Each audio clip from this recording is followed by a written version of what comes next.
What's up, guys? It's KB. Make sure you subscribe to the Underground Sports Philadelphia YouTube channel. Click the bell icon down below so you don't miss a single video from us. And thanks for tuning in to another video from Underground Sports Philadelphia. Now let's get into it. Philadelphia, baby, you're going to love it. Best sports fans in the world. Actually, the worst, but that's what makes them the best. All right, I think we are all set. What is going on, everybody? Welcome into episode number 522 of Underground Sports Philadelphia.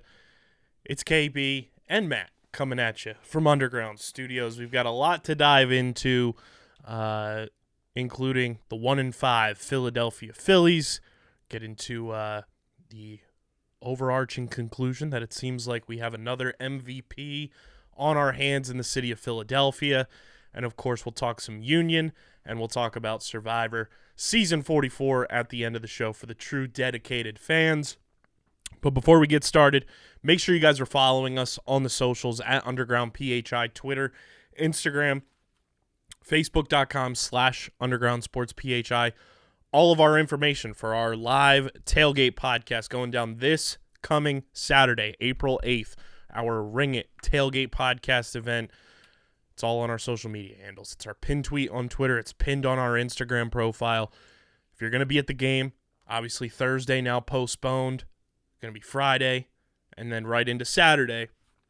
Come out to our tailgate. Join us at the Jetro lot. 1 p.m. the podcast starts. It's free to attend. Come on out. Enjoy some Kenwood beer. Our friends at Wasted Wedge just brought us over some product as well, so you'll have that on deck. And our good friends at PHI Apparel Company as well. So go check that out. Come out to our live tailgate event Saturday, April 8th. Follow us on the socials. Follow Matt on Twitter at Matt Castorina. Follow me at KBIZZL311. Subscribe to the podcast feed, Apple Podcasts, Spotify, or wherever you get your podcasts. We're there. Leave a 5-star review. It does go a long way for helping the show continue to grow and helps us do even more cool live events and things like that. So go subscribe, be a friend, tell a friend, and subscribe to our YouTube channel, youtube.com/@UndergroundSportsPhiladelphia. That's where you get full video episodes of this podcast twice a week and every other podcast on our network. Subscribe, smash that like button, ring the bell icon so you don't miss out on any of the content. We're currently at 426 subscribers, trying to get to 500 by the end of April, so go subscribe. And, of course, this show presented by the City of Vineland. And whether you're a company looking to expand, relocate, or you're a new business startup, selecting the right location is critical to your success. Vineland, New Jersey offers both an affordable business location and an excellent quality of life. The city's Economic Development Department is a one-stop source for moving your project through the development and approval process, and their goal is to make this process as smooth as possible and to provide the fastest turnaround times in the region. If you're considering potential locations for your operation, contact the Vineland Economic Development Team at 856-794-4100. That's 856-794-4100. Vineland, New Jersey, where it's always growing season. And big thank you to Main Auto LLC, Security 21 Security Systems, Paul J. Gillespie Incorporated, and the Dental Wellness Center of Vineland for also sponsoring today's episode.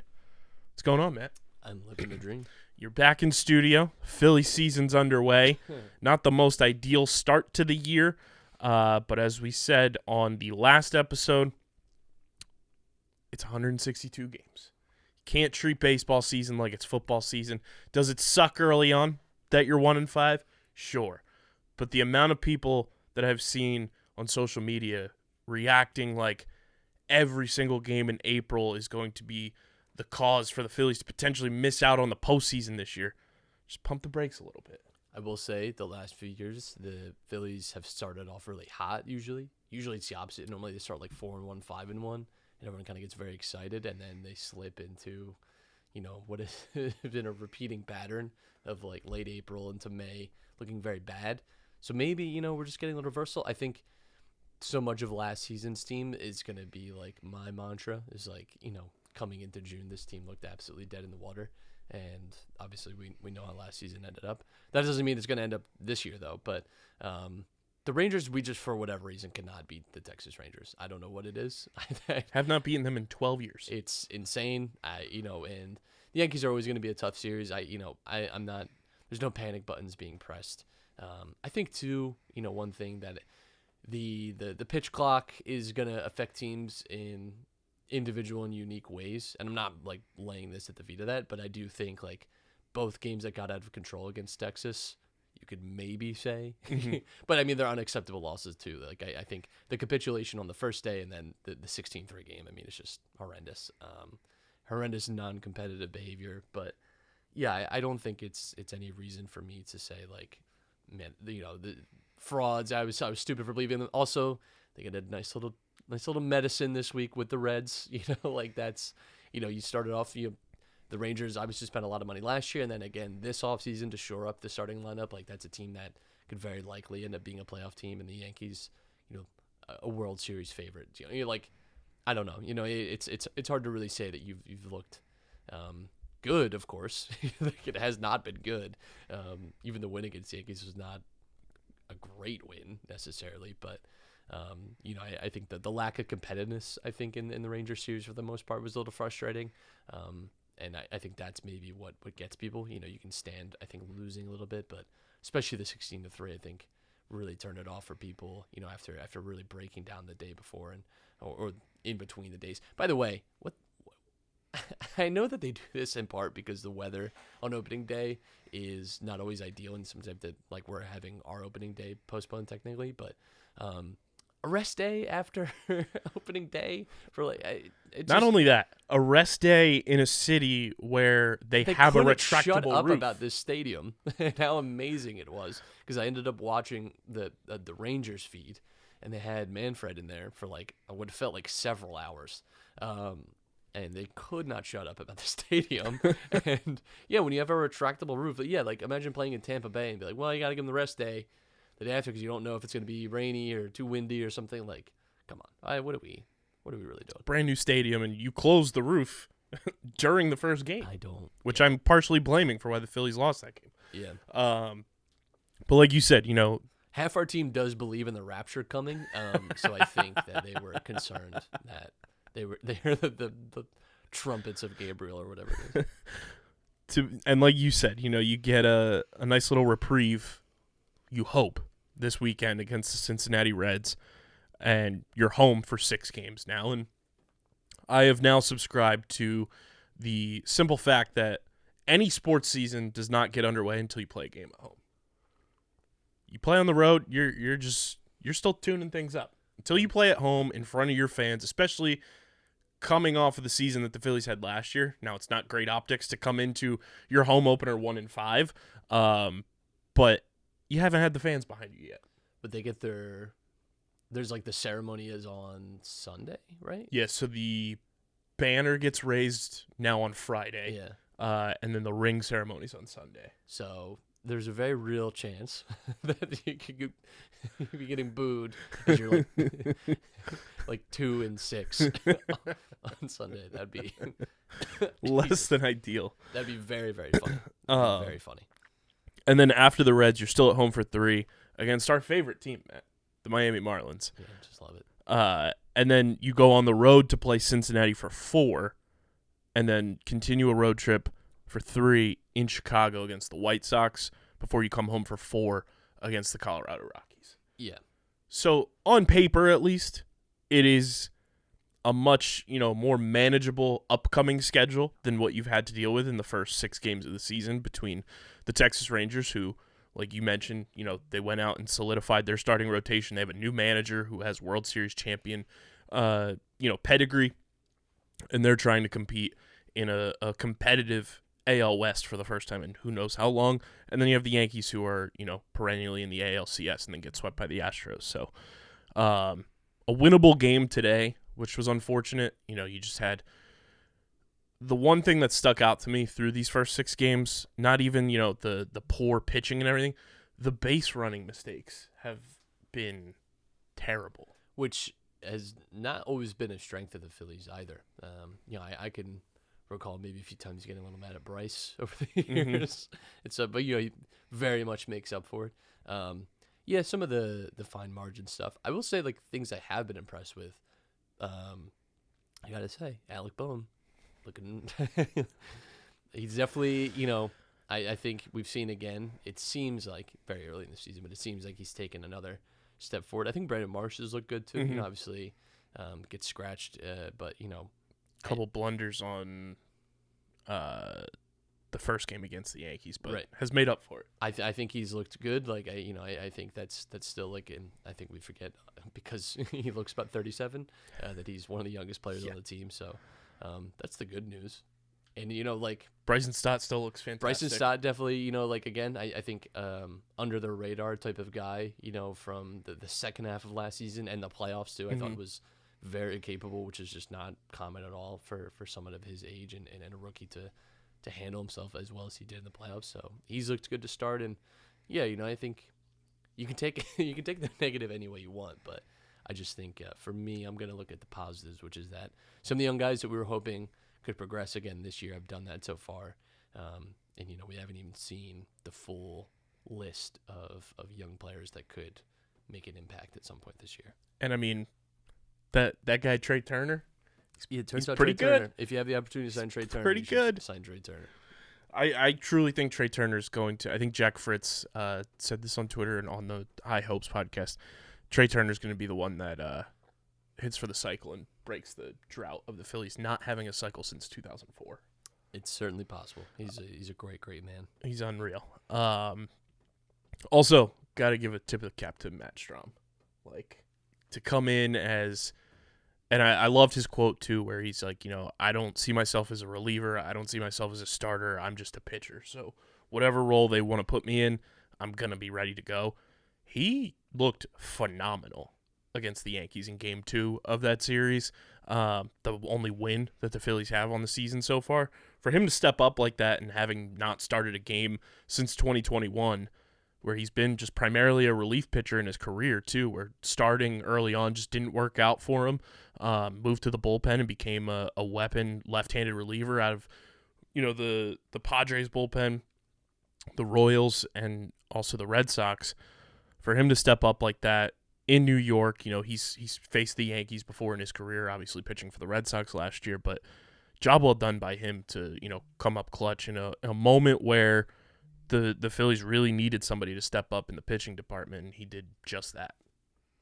Absolutely. Yeah, I think that we talked sort of thinking about the season that there's going to be a lot of opportunities for guys to like make an impression, in the first like month or two of the season because, with everything with the World Baseball Classic and some of the injuries and guys that are going to be missing time, there's going to be opportunity for guys to make those impacts, especially on the pitching front. I still think the back half of the rotation is not totally solid, and I think in relief positions too. I don't know that this team has any like go-to guy, so to speak. So, yeah, I think everyone has a shot. Jesus, doing my best to live. But yeah, I mean, the bullpen wise too, I think the World Baseball Classic has kind of taken a hit on some of the guys, most notably Gregory Soto, who is slated to pitch in the World Baseball Classic, has visa issues, then has injury issues, comes back to spring training late, gets a late start of kind of just ramping up for his season, and then has looked less than ideal in the 2 moments he's gotten to come out of the bullpen for the Phillies.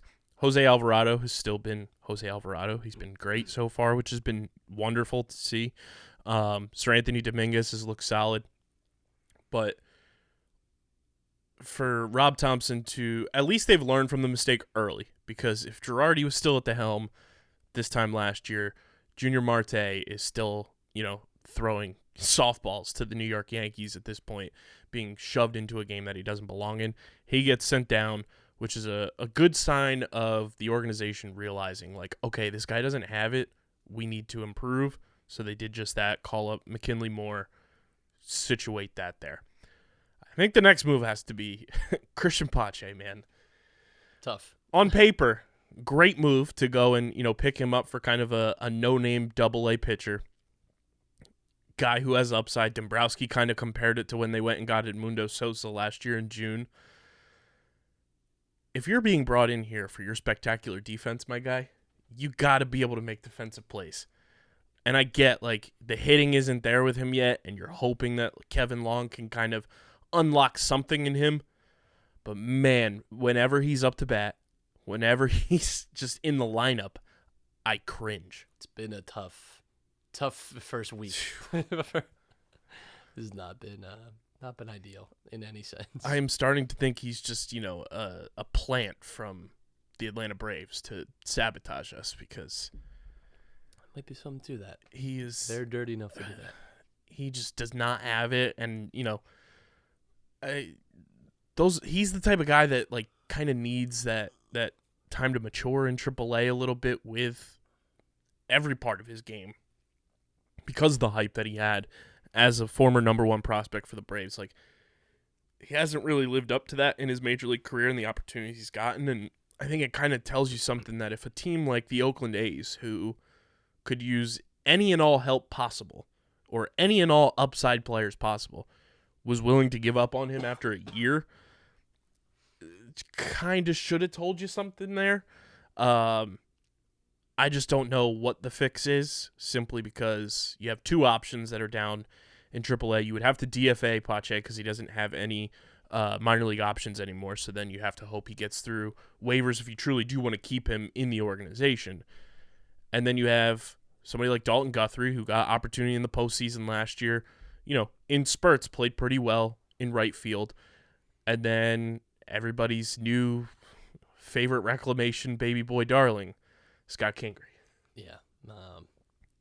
The face of rehab, as it was. Who, Scott had a great spring training. Like, good for him to, put some things together. It doesn't always mean it's going to come together at the major league level. But with Brandon Marsh now day to day, I just simply cannot have Christian Pache in center field every single day, because it's almost like, you almost only have 8 hitters when you're up to bat, and the defense, which he's known for in limited spurts here, has not been great. Yeah, it's like I said, it's definitely been an underwhelming start. I think just given the complexity of it, I think probably see him for a bit longer still, just because I don't know. It's a narrow path to go down. And I think too, like, the Hoskins injury, obviously too, when it comes so late, you don't really have time to reshuffle. We were already, I think, keeping our eyes on, like, the platoon squad with this team, and that, didn't have a ton of bench bat options. It's definitely an area of weakness with this team. And, I think that's only been exacerbated. And, I mean, outfield depth already has never been amazing with this team. And, I think the fact, and I mean, really your entire outfield outside of Brandon Marsh, I think, is not lit it up to start the year. And, the good news is Bryce Harper is apparently going to be back next week. I heard playing. I heard he's actually going to start this Friday at opening day, because he's already taking batting practice somehow. It's a great sign. They didn't put him in the 60-day IL. They keep talking about, like, May. In my mind, I'm, like, much more mentally prepared to not see him till, like, June 20-something, but I think... It's still ahead of schedule, which is great. Like, I was, in December, I'm thinking I'm seeing Bryce Harper late July. Right. The fact that it seems possible that, like, maybe even first game out of the All-Star break, maybe, like, the week going into the All-Star break, we see Bryce Harper. Like, that's pretty nice. And I don't think it's just... I think people have been, like, quick to say that this is, like, us missing Bryce Harper and all this, and I think there's maybe some fairness to that. Like, the offense is definitely maybe missing a little bit of a spark that he very often gives, that also Rhys Hoskins gives. He's been a guy that has carried us through a week or two consistently, over the course of his career with the Phillies. I don't know if it's just as simple as put Bryce Harper in this and we're like, 4-2, right? I don't know if it's quite that simple, but we will obviously be a much more complete team once we get him back. Yeah, and not great news today with Derek Hall getting injured as well. So now you're even more limited at first base than you already were. Cody Clemens gets called up today as Derek Hall jammed his thumb up, and along with the Brandon Marsh injury, you just hope both of those guys are not out long term, because that would just be absolutely brutal. But But it has been a rough start and a rough go. I just have to reiterate to the people, don't treat baseball season like football season. You have time to bounce back, and if you're a contending team who feels like your team cannot, go on a run and recover from 5 losses in a 162-game season, reevaluate the way you watch baseball, because things will be a month from now. We'll be looking at this team in a different light, and 3 months from now, this team will be completely different than what it is. So just pump the brakes. It's going to be all right. And, not every team is going to start 6-0. The Tampa Bay Rays are the only team to do it this year, and they're the first team in 7 years to start 6-0 to start a season. So just relax. Keep it cool. But we are going to, for the first time this season, Matt, with you in studio, it's our favorite game. It's brought to you by our friends.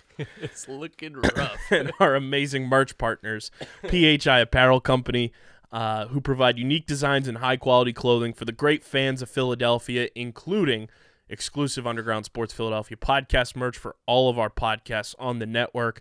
And with their original designs for all, there's no doubt you'll stand out in the crowd when you're going to your tailgates this summer and during this baseball season. Hell, even when you're coming out to our live tailgate podcast, PHI Apparel Company, you're going to stand out, especially, Sixers postseason basketball. When the Eagles come back around, going to a Union game, get your merch. And it's one of the most effective and direct ways to support us. And make sure you guys, when you're shopping at phiapparel.co, when you go to checkout, use code UNDERGROUND and you get 10% off any apparel when you shop at phiapparel.co. That's how they know you're coming from us. phiapparel.co, code UNDERGROUND. Go get your merch. Stay styling and profiling all year round. Matt, the NL East run differential started off as a bit on this show about 2 seasons ago, I want to say, and has turned into one of our favorite things to look at week in, week out on the baseball schedule. It is not great right now for your Philadelphia Phillies. Well, the whole everybody. Division, I got to say, not great. Not look particularly good. Oh man. So starting off, the lone team with a positive run differential are those Atlanta Braves. Just absolute nerds. They're 5-1 this year, sitting with a plus 18 run differential. And that is then followed up by the New York Mets, who are 3-4 and ruined Justin Verlander's post-prime career before he even took the mound. They sit at minus 11. The Miami Marlins, also 3-4, are at minus 15. Our Philadelphia Phillies, by virtue of I don't even know what, are in 4th place in the division with a negative 24 run differential, the worst in the division right now. Worst in all of baseball. Yep. And then the stolen franchise Washington Nationals in last place at negative 21. Not great when you're swimming in the same realm as the Washington Nationals in terms of run differential. Yeah, I've had better times. We'll be back though, I'm sure. We'll be all right. We'll be all right. We'll get ours. At some point. I'm sure. And then right now, leading the National League in run differential are those Los Angeles Dodgers at plus 25. Milwaukee Brewers, surprisingly, at plus 22. And then if you look at the American League, the Tampa Bay Rays at plus 31 for the best in all of baseball. And then the Minnesota Twins have the best in the Central at plus 13. And the Texas Rangers at plus 14 to lead the AL West. Not a lot of true surprises, I would say, to start off, the first full week of baseball. But has anything else around the league stuck out to you from what we've seen so far through 6 games? Got channel stuck on some Guardians action, and I don't know why. Just always a team that I enjoy watching. Probably because I'm so envious of their pitching, and that they always seem to just they just somehow just constantly have good pitching, good relief pitching. They look very good. I think that could be a sleeper in the American League. But I did fantasy baseball again this year, and I got Ohtani. I had the number 1 overall pick. So, and I realized too that the Angels are coming to Philly again, and I missed out on going to see them last time they were in Philadelphia.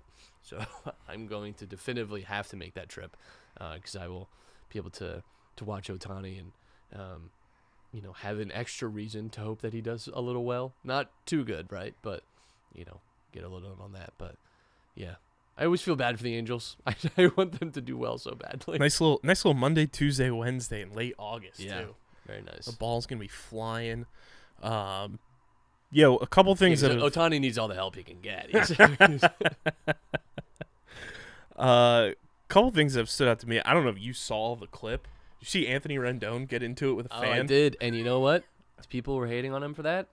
Loved it. I'll say this: fans got to learn. If you're gonna talk the talk, you got because at the end of the day, you say that to some random person in any other situation, decked. You're getting way worse treatment. Like people are always like, oh, you're an athlete, you got to get used to it. No, you don't. No. Listen, like you can, and it probably is easier for you if you just let it rub off and it doesn't bother you, whatever. But you can also grab the guy by the shirt collar and turn him into a child. And so it's like, relax. It's like, maybe you should tell your friend that. Yeah. Maybe you should have called him a bitch. Been swearing at a man for 2.5 hours. A grown man, by the way, the older person in that situation, who should be probably like twice Anthony Rendon's age. That guy was not. You expect that kind of behavior from like a 20-something dude that had a few too many drinks on opening day or something. Like, you have a Roth IRA that you're like taking money out of currently. Like you should know to maybe not. Maybe watch it. People say this all the time, and I agree with it. Some people have gotten too far in life without being punched in the face. Yes, and maybe I think we should get as a team, like each team in every sport should get one violent fan interaction a year where they get to where like someone crosses the line and someone on the team gets to punch that person in the face, and that's it. And like we just like I think we might be better off for that because I think people lose their cool a little bit sometimes. It's fun. I think you can heckle, you can do all those things, and I think like players are aware of that. Sometimes you can say things across the line, and sometimes if it's a little too much, a little too long, you might. Don't be surprised. Then we could bring up a new twist and spin on the old ESPN NFL Countdown Jacked Up. I'd like the SportsCenter top 10 of a fan fractured noses with the not top 10 music playing in the back. I just think you got to remember you're talking to a human being. Exactly. It doesn't feel real because you're used to watching it through your TV and they can't hear you when you're screaming at them. But when you're screaming that in real life, you got to remember a little bit, And I don't know how much I buy and into. that these are professional athletes and they will absolutely beat the brakes off you. He got suspended for 5 games. He appealed it. It got down to 4. I don't know how much I buy into the alleged conversation that Rob Manfred had, Anthony Rendon and this fan have as well, to kind of mend the fences and not have the bridge burn. I think Anthony Rendon might have had like AI or something, pretend to be his voice so he didn't have to talk to him again. Yeah, I mean, I honestly, nothing wrong with a good heckling. I have dabbled many a time in my life. But firstly, like, I think, I'm not trying to be like, you shouldn't swear in public. I do think swearing does, like, it can cross the line. Because also, like, especially baseball is a very family-oriented sport. Like, like, I get it. Like, I'm not the type of person that's like, don't swear around children ever. But it's also like, I don't know, man. Maybe don't be cussing at a baseball game at a player. Maybe just, like, you can heckle. You can get super creative. Baseball, you got a lot of time. I know the games are a little shorter now, but you still got a lot of time. You got a lot of time to think about these things. Like, you don't gotta be a total prick. Like, I get it's tough being an Oakland A's fan. Oh, it is. I get your team's probably moving to Las Vegas. Yeah, it's exactly what we need. There's another Las Vegas team. It's the worst. 100% what we need. What are your thoughts so far on the pitch clock? I like that the games move faster. And I think, in general people seem to be pretty positive about it. I haven't seen, like, obviously, like, the violations and stuff can be a little frustrating. I think also have to remember too, like, it's still a new process, and they only had spring training, and not everyone really had a full spring training. So I think think a lot of the issues people maybe have with it now will be a little moot once we get into like July and August. I think my hope is that it doesn't become an issue in the playoffs, that there's no like big moment that is like, whether it's a batter or a pitcher, like, it was like what Manny Machado got tossed the other day, and that was like a big. I hope nothing like that happens in the playoffs, because I would hate for that to become like the focal point. Because I think ultimately, like, if you want baseball to be a sport that people watch and interact with, the time does become a factor. Games routinely were only like 3.5, 3 hours, 40 minutes. And now I think like most of the Phillies games, they played 6 games. I think 4 of those 6 have been under 3 hours. They've been like 2 hour, 40-minute games. Like that's just, I'm sorry, that's a huge difference. And, it also cuts down on just like, it's not even really cutting down that much. It's just cutting down on the fluff, like of just like guys like taking time, taking their hat off, spitting, just stomping the dirt a little bit. Like that's not, I'm not really interested in seeing that. So I do like it. Yeah. I've seen a lot of people, and I kind of agree with it in a sense of like regular season, it's been fine. Like you said, like Machado got tossed and there was a couple like snafus in there, but it would be kind of cool if they removed it for the postseason, because there are those big moments, and a lot of people have, brought up like Bedlam at the Bank and everything, where like that doesn't happen if a pitch clock is implemented because of all the theatrics that go into postseason baseball and the stalling and everything of, pitchers getting set and trying to find the right pitch. And then they also pointed to, that final showdown in the World Baseball Classic between Ohtani and Trout, like that theatrics doesn't happen. I think that's like the ether that is postseason baseball, is like the theater of it. So it would be kind of cool, like even say if it's like the championship series and the World Series, they kind of put the pitch clock to bed a little bit, or do something with it so that there is that theatrical aspect to these high leverage, high stakes games.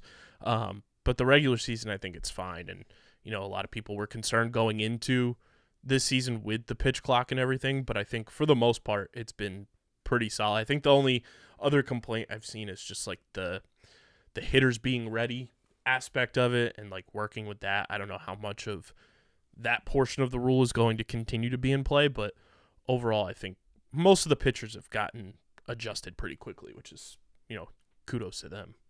Yeah, I think, again, it's an adjustment period for everyone. And, I think it's the first year it's being implemented. It's never going to be perfect, but I think it's a realistic solution.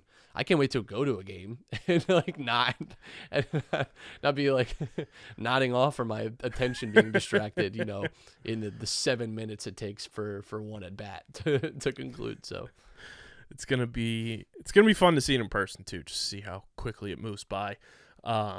But we'll see, how things continue to progress for the Phillies, and hopefully this elixir of the Cincinnati Reds, 7 of the next 10 games is pretty nice. So hopefully they take advantage of that, and then everybody can stop acting like Chicken Little, like the sky is falling.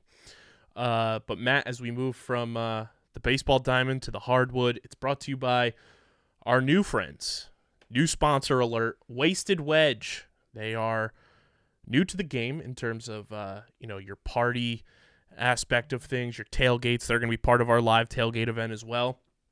I want you guys to picture the old traditional shot ski that you would see at a high school or college party, obviously drinking responsibly, but turn it into a golf wedge. That is Wasted Wedge. Play like a champion, party like a pro. You can go to their website, wastedwedge.com. Check out everything that they have available. I have it pulled up here for Matt to take a look at here. They have your traditional, just one, like and then like a shot ski type of and then they have situation. extension pieces too, so you can make it longer. The Birdie Maker Pro is the original piece, and then they have a whole bunch of extensions that you can add on to it. And the nice part about it is, typically when you make a shot ski, you're super gluing down actual shot glasses, and then things get dirty, and it's tough to keep clean. I've been there. With the Wasted Wedge, the cups are made out of plastic already on the wedge, and then you put your little plastic shot glasses into it to keep it clean. You put whatever alcohol you want into it. So play like a champion, party like a pro. It's more shots, more fun. WastedWedge.com. Go check them out. Everything four-waisted wedge too, made right here in the USA. Seems, Matt, that Joel Embiid is on his way to winning his first career MVP. We'll see. I'm not ready to say that just yet with my whole chest, but did have an electric performance against the Celtics that I think reinvigorated a lot of people, and deservingly so. I think we've been banging that drum pretty much all year, and it's Jimmy Butler said it perfectly. He should have won it last year too.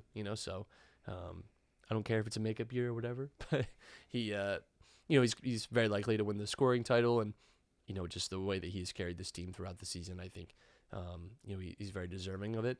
It's obviously a tight race between him, Giannis, and Jokic.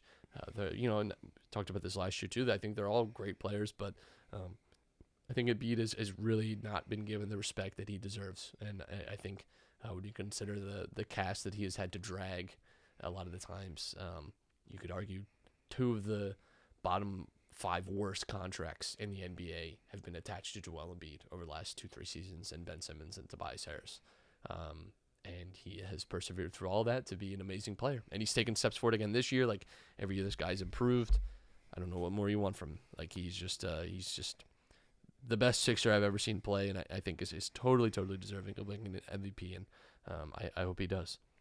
And if you follow along with kind of the trends that the sports books put out there, one of the big name ones has Joel at minus 900 now to win the MVP, and another has him at minus 1,000, while they have Jokic at plus 1,200 on one and plus 750 on the other, which is the biggest discrepancy we've seen with Embiid in first place of being the front runner for the MVP, I think, ever, which is pretty impressive.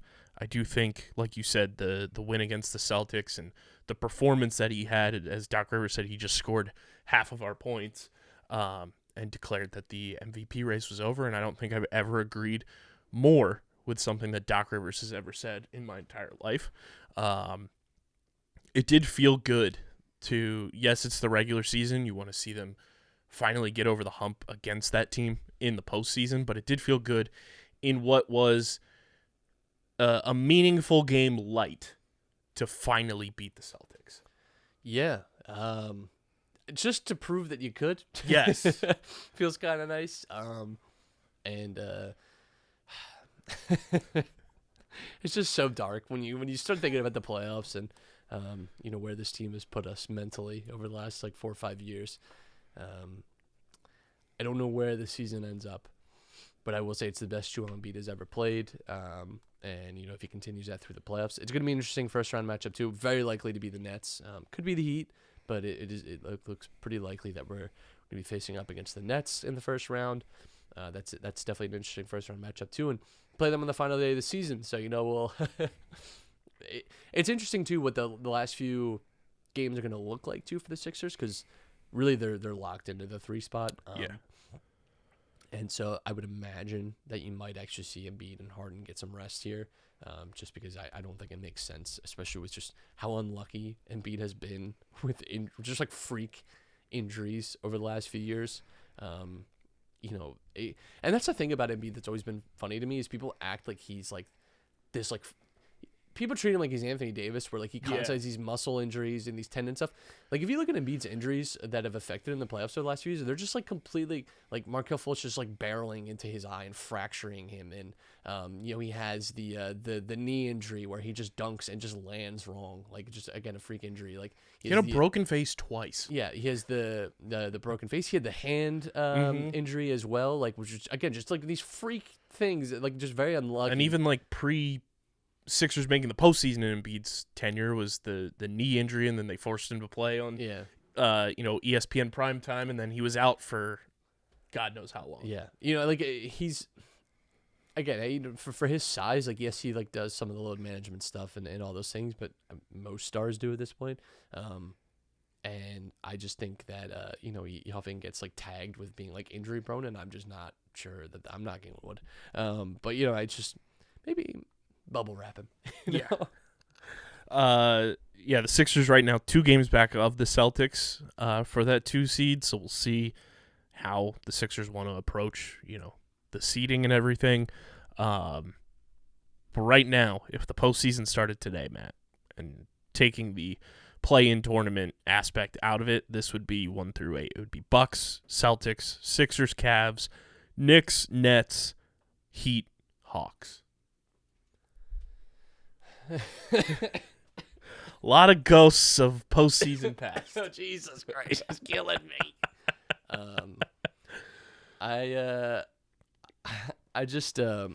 I really think and I really feel that it's just so hard for me to move past the Sixers getting past the second round. And when you think about the fact that it's probably a Celtics matchup,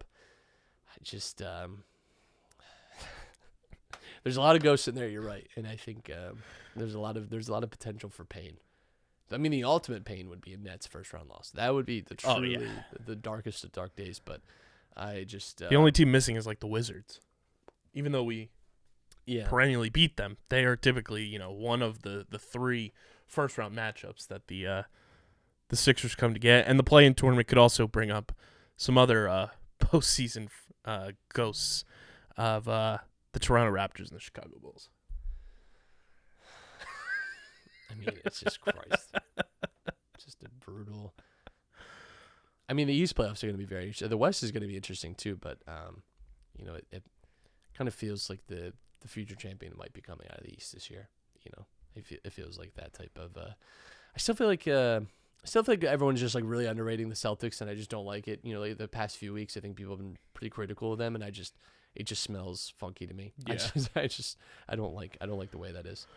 So we'll see what happens with the NBA playoffs as the regular season trickles down, and it's gonna be another wild ride for the Sixers in the NBA playoffs. But March Madness has also come to an end. It has, unfortunately. One of the most mad, if you will, Final Fours in the men's game. One of the most discussed, if not the most discussed, women's final. Just wanted to get your takeaways from the Final Four and everything that transpired over the weekend with March Madness. Well, bracket didn't do great, but most people's did not. So I don't feel.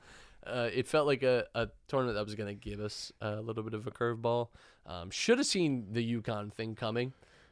Whenever it's a weird year, and they're weirdly dominant. I mean, they went on a completely insane run in the tournament, and it really felt like, especially like when they beat Miami the way they did in the Final Four, it really felt like, all right, well, I don't know that anyone was really stopping them once they got to the finals. So. Good for them. It was definitely a very fun team to watch throughout the tournament, and it was exciting. The women's final was great too. I think the Final Four for the women was maybe a little more exciting than the actual final game. The final game, I think, can be really hit or miss, and I think you even saw that in the men's game. It was close at times, but it always kind of felt like UConn were in control. But especially the Final Four of the women's was really exciting. Obviously, like the aftermath, there's been a lot of like nonsense talking head stuff about Angel Reese and Caitlin Clark and things like that. I think trash talk is an integral part of the sport. Yes, shit talking is fun. And I think when the player that everyone is like throwing themselves in front of to like defend is saying that she was fine with what Angel Reese did and said that it's like really doesn't bother her, like all right, there you cool. go. And that should stop every weird think piece, every dumb tweet that you sent about Angel Reese. Like it's dumb. So yeah, I mean it was fun, and I think I was actually talking with someone. And we were just talking about how, like, college sports in general feel like there's been a little bit of shift over the last 2 or 3 years where, like, some of the perennial candidates are maybe not as strong. Like, you're seeing, not that this is maybe a sign of things to come, but you're just seeing things a little different. Because we're talking about March Madness for the men's side, and, that obviously, like, Duke were out at this point. North Carolina didn't even make it. Kansas was already out of the tournament. UCLA, like, these kind of teams that you're used to seeing in the later stages of the tournament, even someone like Gonzaga, and that they've already been out. And I was talking about like college football too, right? Like it's felt like you have some kind of new teams or some teams that haven't been as great in recent years, kind of restore themselves. And I do think it's an interesting trend to keep an eye on. Is in basketball and football, kind of how programs have changed. Yeah, and Underground Madness, a wild success, biggest group we've ever had. 6 of our competitors picked UConn to win the whole thing. We are getting in touch with everybody. Shout out to Andrew Morgan for winning the entire bracket. And then Tate Rensenbrink coming in second place. And then Evan Kettman comes in in third place. So we are working on getting everything out to you guys. DM us on Twitter if you haven't already. I know I've been in contact with Evan and Andrew, but Tate, if you haven't, Tate. Let us know. We want to get everything out to you guys as soon as possible. Also, thank you to Dubby for keeping us energized throughout all of the NCAA tournament.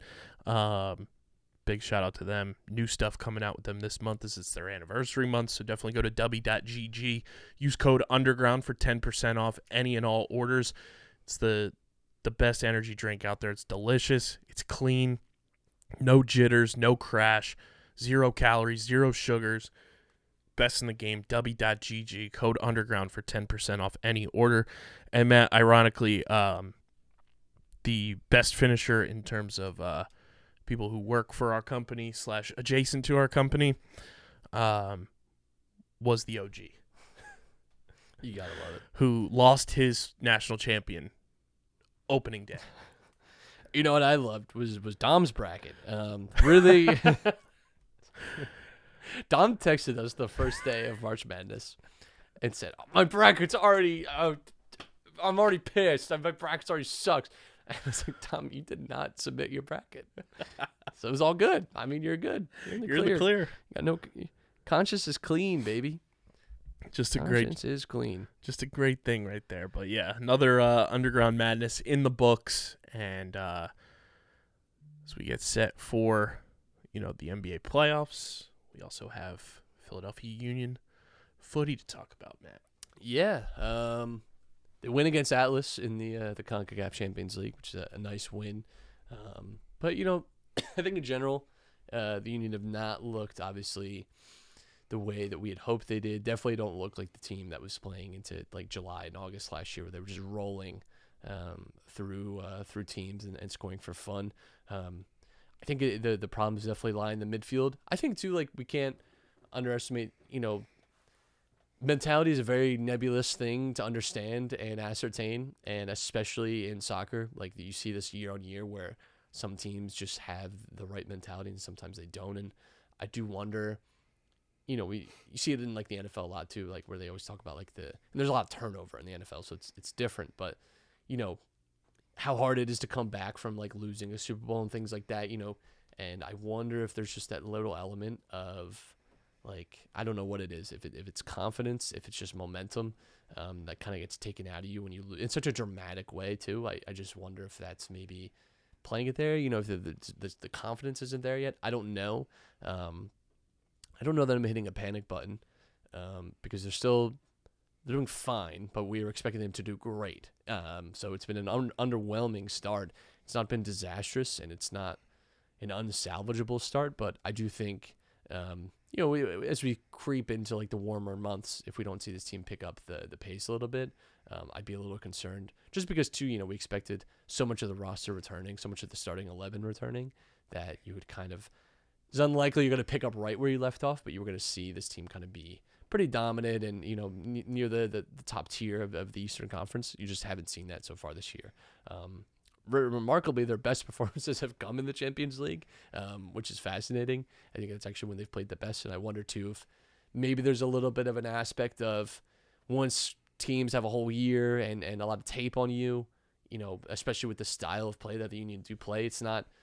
I don't want to say it's predictable, but I think you can, trap opponents when they play the way that the Union do. They're a team that likes to concede possession a lot, and aren't a team that have shown themselves to be too great at breaking down opponents. Like the midfield is not built to be like breaking the lines, right? In the same way that like I just think I think that's been an issue for them this year. Has been especially midfield creativity has not been there. That was never a strength of theirs to begin with. They relied a lot on guys that getting the ball in space and runners, especially fullbacks, especially overloading sides. And I think there's just been a little bit of misfiring for that. But I think it's fixable too. And I think too, like Andre Blake is not at 100%. Like the groin injury, I think is still a relevant thing. So not a great start to the season so far. But they could very well be in the semifinals of the Champions League, which would be pretty impressive. So you kind of take it where you can get it with this team right now. Yeah, and I mean, the Andre Blake thing, when you don't have the best goalie in the league, arguably, for any amount of time, it's tough. And I wonder how much, the Champions League success so far is kind of weighing on them. And it's like, hey, like we have an opportunity to go and win this. So let's dial focus in on this. A very common issue because, you see this a lot in the European schedule too, where they have games. And there are certain managers and there are certain teams that, like Antonio Conte is a very great case study in this, where he perennially does terribly in Europe. He perennially does terribly in the European competitions, which is like the same as what the Champions League is for the Union. And that a lot of his like dominant domestic league successes have come in years where his team doesn't have European competition. There's something to having to plan, because you have to think of like the resources and the time it takes as a coaching staff to prepare for a game and the amount of work that has to be done to analyze like whoever it is you're playing and come up with training ideas. And that's not even accounting for traveling and for the actual game itself and the recovery from that game. And I mean, so it's an extra layer that I think maybe is giving them, but there was also a layer last year too, so it's not like this isn't new necessarily. So I just think, I think it can detract a little bit, and I think you can definitely lose your focus a little bit, especially when you're doing as well in the Champions League as they are. I think that could definitely be a component. So I'm not super worried yet. I do think that, again, it's so funny because every time I watch them in the Champions League, I'm like, I don't know, this team looks good. And then I watch them in the MLS, I'm like, I don't know, this team looks bad. I don't know what it is. I think it does. I think there's something there tactically that teams domestically have a better sense of how to attack this team, and I think you're gonna have to see them adapt a little bit. And you saw them adapt last year too. Like let's not forget this team was not super inspiring. The first 2 months of the season last year, they were good, but they were not the team that they were in late season in July, August, September when they were really rolling through the league. So let's just give it some time and trust that they can adapt and be flexible through the course of the year. 100%. And final segment, obviously, is our Buffs and Snuffs Survivor 44 season talk. And it's brought to you by our friends at Tomahawk Shades, the best small batch eyewear in the game. Go to tomahawkshades.com. Get your sunglasses, blue light glasses, prescription lenses, everything in between. Sun has been out recently. You got to protect your eyeballs outside, inside. Plus, Tomahawk Shades is partnered with Survivor legend Tyson Apostle. Ever heard of him?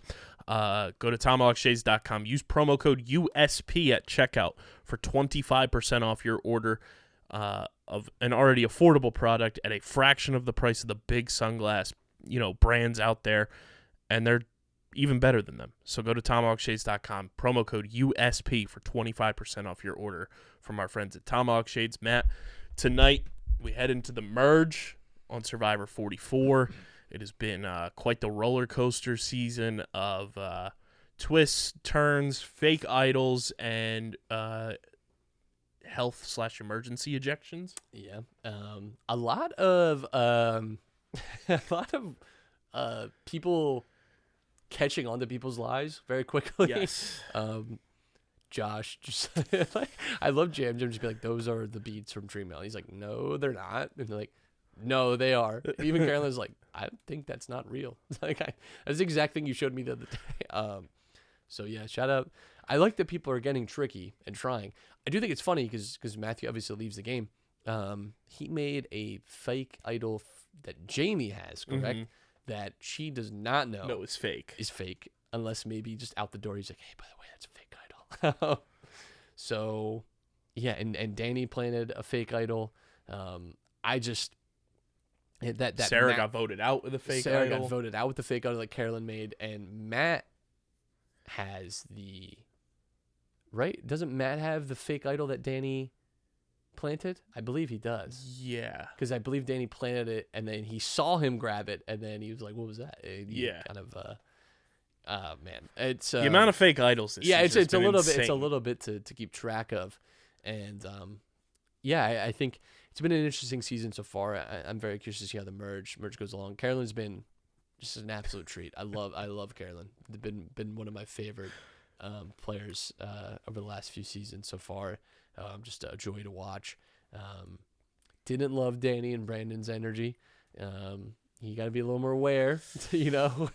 And Carolyn, you know, like I think people really underestimate her. She is definitely like she is sharp. Like she like notices stuff. Like, and I think just like given like even her career, I think she picks up on body language and she picks up on tone way more than I think people give her credit for. And she is like, she's a little like outlandish, you know, at times, and like she can be a little like dramatic, but I think she's the type of person that really gets underestimated on the show and is like, for me, like she's one of my favorites. But I think she's also like a very good player. Like I really do. Like she has a very good sense of the game. So excited to see how she gets along. I hope we have more time with her. But yeah, you know, I loved her and Jan Jam's dynamic. That was beautiful. That was wonderful. I loved all of that. And I loved them sitting at the fire and sort of like all just staring at each other. And then Jeff comes up, I was like, by the way, all that tension you've had today, it's totally good. And then Carolyn just being like, I'm kind of bummed we're going to tribal. And Josh was like, oh, we're not going home? I mean, I'm sorry he's going home. Like, yeah, shout out to Matthew. Don't climb a rock. On day 2. Because it could have, you know, I'm glad he's like okay, but that could have been so much worse. Yeah, he was doing it barefoot. And like, there's just so much that could have gone so much wrong, man. And so much in such a worse way. Anytime I see that clip, I like. Yeah, I like tense up because it's just such a bad idea. So brutal. So let that be a lesson to any future players. Maybe you see that giant sharp jagged rock in the middle with of the waves surf crashing. Yeah, maybe don't climb that. Oh man. And I know like the past 4 seasons now, including this one, like they haven't given like the season a name. It's just been, you know, Survivor 41, 2, 3, 4. We've had, you know, Island of the Idols. I think this is Island of the Fake Idols. Yeah, I think so. I think I really like the ingenuity. I think I think too, you know, like the fact that they provided them with fake idols too, I think kind of helps like spur the development. But yeah, we've had people kind of take it on themselves to make fake ones and plant them around and be a little sneaky. And yeah, I like when people are a little aggressive with this stuff. I'm curious too, because I think, just thinking about the merge, I think Matt still does not have a vote because he risked. Yeah. I think he doesn't have it for 2. I don't think they've. Yeah. I don't think they the haven't tribe gone has to been to tribal. tribal. I think that's something to that's something to worry about. That, and then something I have enjoyed is, you know, when they go on the journey, that they've switched up, not just like, oh, here, you lose your vote, you get an idol. The tribe switch thing was a very cool aspect of the journey, I think, and I hope like there's more intricacies that they continue to add to that. They're going to keep this whole journey aspect in these formats of Survivor, because it did start to feel kind of stale. It's like, oh, you already know what you're going there for. Right, yeah. I like, you know, you have to switch it up because people can't like be aware that anytime you're going away, it's like you spin the wheel and you risk a vote or whatever. Like, yeah, I like that. Especially since there's film now that they're able to watch. I didn't care for the twist where it's like you have to like risk it and like you could lose 2 votes and that, you know, like it's, I didn't like that as much. I don't like being forced. Yeah. To like make that, like you should be able to have the choice. And I just wish that maybe it wasn't like a forced thing, but I do like, and even this past one, you know, you kind of think, I'm sure they were all thinking on the boat, like, oh, you know, I wonder what the reward might be, like, you know, what do I have to do? And then it's like, here's food. Like, that's kind of nice. Yeah, and then our Soul Survivor check-in, brought to you by Kenwood Beer. Go to kenwoodbeer.com, use that Kenny tracker. See who's got Kenwood Beer on tap in the Philadelphia area. You can get it at your local liquor store if you're in the Philadelphia area. And if you're in Eastern Pennsylvania, you can also get it at your local Whole Foods. Ken would be a part of our live Ring It Tailgate podcast event as well. The Kennys will be flowing in the Jetro lot on Saturday afternoon. So go to kenwoodbeer.com. You got to be 21 or older to do so. And, of course, please drink responsibly. Matt, how are we feeling about our Soul Survivor pick of Danny as we head into the merge? I feel good. Not great. He has shown himself to be a good game player. I love his willingness to kind of risk and take the advantages and stuff like that. And I loved his antics around finding the idol and planting the fake one and things like that. Eating the clue. Eating the clue is great. He's a great character, which you love. You love to root for a Danny type. I do wish, I can't help but think his him and his Brandon connection, and they're not wrong when they talk about the fact that physical threats have typically been people that have not made it to the end and things like that. But I would have liked if there was just a little more balance in that approach, and if and we got to remember too, we see the edit and we see very cut down part, but I would have liked if he in my mind, really, I just want Danny and Carolyn to be a duo. I want that to be a thing. But I hope he has because we haven't seen him in a position to have to go to vote and rely on people and really that's when your alliances and all those connections you make are actually truly tested. So until that point, it's always a little scary just because you don't know how good he actually is at winning Survivor. Right now he's doing very good, I think, at playing the game, but the true test is when you get to votes. Do have to say, the streak continues. Yeah. Our Soul Survivor pick has at least made it to the merge. Which is, what? In 4 straight seasons. We'll take it. We'll take that. We'll take that all the time. We'll see how far Danny gets. We are making the cut at the Masters. We are going into the weekend. Obviously, our worst prediction, unfortunately, was James last season. Didn't make it to the final 2 like our previous 2 did, or the final 3, I should say. But the first 2 we picked were the actual runners up. So we'll see how far Danny gets. But make sure you guys follow @Buffs and Snuffs on Twitter. We're trying to be more active on there. Probably make an Instagram account for it soon to keep up with everything Survivor. So follow @Buffs and Snuffs on Twitter. Follow us on the socials @UndergroundPHI, Twitter, Instagram, Facebook.com/UndergroundSportsPHI. You can follow Matt on Twitter @Matt Castorina. Follow me at KBIZZL311. Subscribe to the podcast feed on Apple Podcasts, Spotify, or wherever you get your podcasts. Leave a 5-star review. It goes a long way for helping people find the show, helping more people get interactive with our content. Just search Underground Sports Philadelphia under podcast app of choice, and subscribe to our YouTube channel, youtube.com/@UndergroundSportsPhiladelphia. We're on that road to 500 subscribers. Smash the like button, ring the bell icon so you don't miss out on any of our content. You get full video episodes of every podcast on our network, original content, shorts, live streams, youtube.com/@UndergroundSportsPhiladelphia.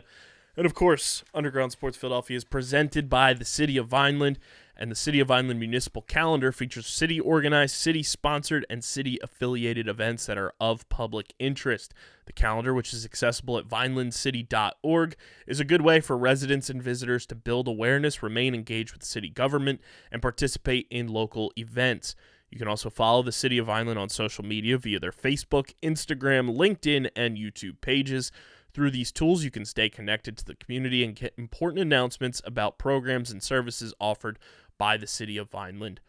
Vineland, New Jersey, where it's always growing season. And big thank you to Main Auto LLC, Security 21 Security Systems, Paul J. Gillespie Incorporated, and the Dental Wellness Center of Vineland for also sponsoring the show. And make sure you guys go get your merch, phiapparel.co. Use code Underground for 10% off your order.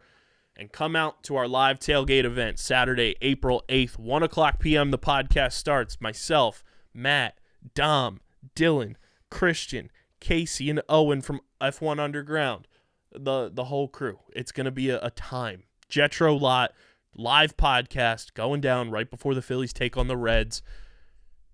You don't want to miss it. It's the first of hopefully many. It's our Ring It Live Tailgate podcast.